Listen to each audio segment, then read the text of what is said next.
Welcome back to our exploration of the Orion's Arm Universe project. I'm your host, the Miyui author. Life. What is it? Does it require chemistry facilitated by solvents? Hildemar's knots. Oh wait, what's that? The guy already told you about those?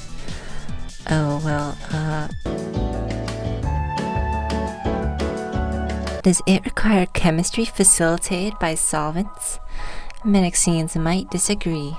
To them, those sorts of life forms live in frozen vacuums. They prefer temperatures of 10,000 Kelvin and pressures of 2 million atmospheres. Who are the Menexenes and why do they prefer these seemingly extreme environments? What sorts of habitats could they live in that have these conditions? In 8862 AT, the Paideia mission, part of the Orion Federation, reached a triple star system designated YTS 1499011014, which they named the Socrates 471 system. Yes, it is named that because it is the 471st system named after Socrates, because some Terrigens are just that uncreative. With such negligent naming processes, it makes sense that they pay little attention to the system, only planning to set up a resource base. But when the Paideans finally arrived, they detected strange anomalies in the magnetic field of one of the gas giants, which they named Menexenes after a son of Socrates. They then realized that these anomalies were because of strange lifelike structures in the core of the gas giant.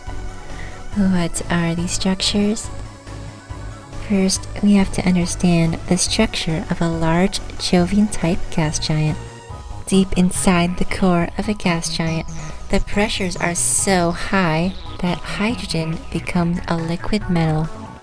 This metal has eddies, currents, and flows. These flows can get so complex that they resemble life and begin to self-replicate. These are the lifelike structures found inside Menexenes' core.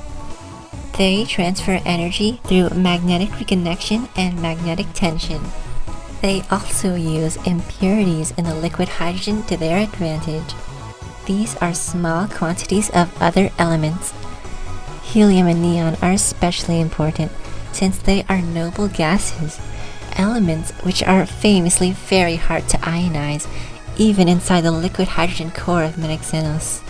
This allows them to not dissolve in liquid hydrogen, instead forming blobs that life can collect and utilize. They can be used as capacitors to store energy, or in insulating fluid membranes.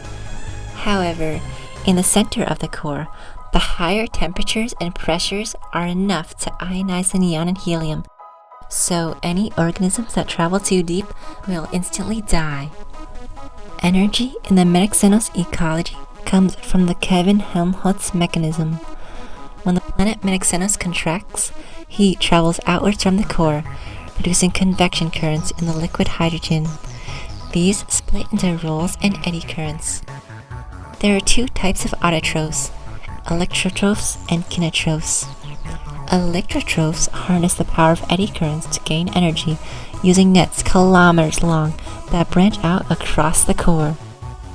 Kinetrophs utilize structures like giant sails to collect the energy of currents. Since magnetic currents are not limited by the small size of chemical reactions, even the most basic organisms can be tens to hundreds of kilometers. Organisms evolve to be smaller and more complex over time. These smaller organisms evolved to hijack the energy of the producers as heterotrophs. Life forms are generally delicate and can be killed by strong currents or other organisms. Because of this, they evolved protection and defenses. Complex life forms generally have two main parts, pallium and viscera. The viscera is the center of the organism and contains all the essential life processes. It generates surrounding fluid flow called the pallium, which shields the viscera from damage. The pallium can also be used as a sensing and manipulating organ. The pallium has no exact boundary, and when two organisms come close to each other, they can connect their pallia. which allows for faster communication. There are many important types of organisms in the Menexenes ecosystem. There are world trees, which are long, branching organisms which stretch for thousands of kilometers. They are colonial, composed of electrotrophs in mutualistic symbiosis with kinotrophs. They can survive being split apart, being able to reconnect. They also release smoke ring seeds. World trees have mutualistic creatures called termite snakes that live inside their pallias and protect them from harm. Blob hives are small creatures only around 50 centimeters. However, when thousands of them come together and merge their pallias, they form a huge colony hundreds of meters wide, which can float around and consume smaller organisms. Finally, there are the lone spinners. They are hunters, eating world tree seeds and termite snakes. A long time ago, many of them began to evolve a unique ability. They were able to generate long structures from their pallias, which could manipulate objects and catch prey. These lone spinners began to work together and connect their structures to form webs, through which they could communicate and defend. They became more and more complex in order to use their webs in more and more sophisticated ways. They developed complex social structures using these webs. Eventually, these lone spinners would become a sophont species. These are the Menexenes. The pallia of Menexenes are shifting and complex. They are jagged and irregular, extending 2 to 20 meters out from their viscera. Menexene viscera are ellipsoid and are 30 meters long and 22 meters wide. They weigh around 1,000 tons. Viscera are divided into specialized organs, and their outer layer consists of organs that allow Menexenes to not only generate plasma waves, but also sense them, allowing them to see the environment around them. There are different types of plasma waves that Menexenes can sense, which vary based on orientation and direction. These include alpha waves, acoustic waves, and magnetosonic waves. Apart from plasma waves, Menexenes can also sense electromagnetic fields, electric currents, and impurities. They can also just directly touch things with their pallia. Menexenes move by either crawling or swimming. They crawl by gripping on a structure and using it to push themselves, and they swim by using their pallium as a pump to jet themselves along. Menexenes are made mostly of ions, and so find it easier to move parallel to magnetic field lines than across them. Moving across especially dense field lines can be very harmful, and so super dense field lines such as those found in world trees or webs are barriers to movement. Beneath the outer layer of the viscera are metabolic organs that distribute energy and impurities throughout the body. At the core of the viscera lies the brain.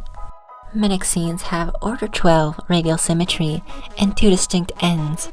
One is called the face, while the other is called the spinneret. The face is responsible for feeding and reproduction and contains generators which generate tendrils for feeding as well as for reproduction. Deeper inside the face are digestive organs, energy storage organs, reproductive organs, and the Menexenes genome. Menexenes generally have 15 to 20 different copies of their genome, which is diploid. These copies are macroscopic and consist of magnetic bottles, which hold different quantities of impurities. Menexenes also have structures that can read their genome and copy it. Menexene reproduction is slow and requires the pair to face their mouths towards each other and slowly peel their outer layers away, gradually sharing deeper and deeper layers of their pallia. Finally, when the two viscera of the two Menexenes touch, a haploid copy of genetic material is transferred and the process is complete. If a mistake is made, which happens about a third of the time, the process will have to be restarted all the way from the beginning. The entire process takes around 1 to 2 hours. Because this process is so long, complicated, and slow, it requires a great deal of trust between the two Menexenes. Because of this, A partial version of this act is considered a way to seal in friendships. Despite the immense trust required, Menexenes often have multiple partners over the course of their lives. If the reproduction process is successfully completed, an offspring buds off the viscera and slowly detaches off the Menexene mother over the course of a month. After detaching, the newborn offspring still resides inside their mother's pallium, but is able to leave for feeding. The offspring does not permanently leave their mother's pallium until 1.5 months later, when they are 7 meters across. After this, the child takes 9 years to grow up. Meanwhile, the spinneret side of the Menexenes generates web threads from the pallium. Menexenes can build threads 20 to 60 centimeters across.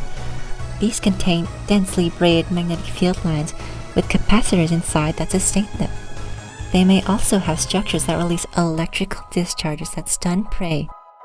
Some threads have structures in them that allow them to bind with other threads and form webs. Webs are huge networks of threads, and they can be kilometers across. Menexenes live in houses, towns, and even cities made of webs. They have built infrastructure all over the core of Menexenes. Menexene society and history is complex enough that it could have its own video. So it will. And we also need to talk about what happened after Terrigen contact with the Menexenes. But for now, thanks for watching, and goodbye, explorers!